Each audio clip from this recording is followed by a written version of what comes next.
What have I done? John said, as he realized that he had made the biggest mistake of his life. Watch this story to the end and like, share, and subscribe.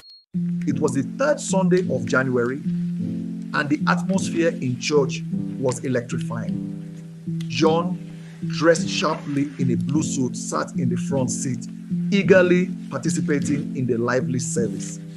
The choir sang powerful praise songs, and John danced with abandon, his heart full of joy and expectation. When the pastor stepped onto the stage, the energy in the room intensified.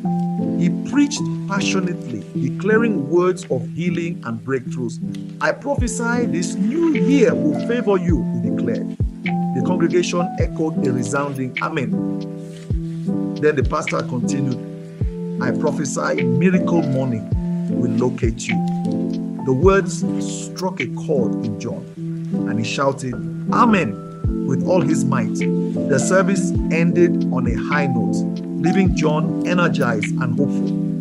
When John returned home later that day, he was resting when his phone rang. It was his uncle. John, come to Benin City tomorrow, his uncle said. I have a job for you. Yes, uncle, John replied eagerly, excitement bubbling within him. John had never traveled to Benin City before, so he prepared early the next morning and set out for the motor park. Benin, Benin, a bus conductor shouted, and John quickly boarded. As the journey began, the bus wove through traffic. At one point, they hit a holdup, and John heard a young boy shouting, buy Sprite and Gala. He bought some snacks, then settled back for the rest of the journey. After several hours, they finally arrived in Benin City. John stepped off the bus, thrilled to be in the bustling city for the first time. He needed to find a cab to his uncle's place. As he stood by the roadside, a cab pulled up. Are you going to Ring Road, young man? The driver asked. Yes, John replied, and he got it. Inside the cab, there were 3 passengers, 1 in the front seats and 2 at the back. John made the 4th passenger. Everyone seemed normal, each minding their own business. As the cab moved along, one of the passengers turned to John and said, young man, I have many dollars in my bag, in the trunk of this car. I feel like giving it to you. John was taken aback but intrigued. The man asked the driver to stop and led John to the trunk. He unzipped a large bag, revealing stacks of what appeared to be US dollars. At that moment, John remembered the prophecy he had received in church. Miracle money will locate you. Overwhelmed by excitement, he barely questioned the situation.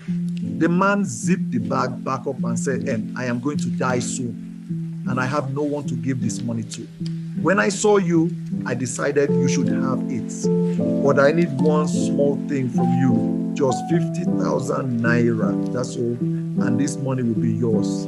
John, blinded by greed and the prophecy, handed over all the money he had to the man.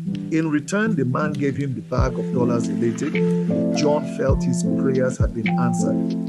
When John finally reached his uncle's house, he eagerly opened the bag to show off his newfound wealth. But instead of dollars, he found stacks of worthless printed papers. John's heart sank and tears filled his eyes. He had been scammed. His greed, fueled by a misinterpretation of the prophecy, had clouded his judgment. As he sat there devastated, John reflected on the events. He realized that true blessings come through wisdom, hard work, and discernment, not blind trust or greed. Moral of the story: 1. Greed clouds judgment and leads to poor decisions. 2. Not every opportunity is a blessing. Discernment is key. 3. Faith without wisdom can lead to folly.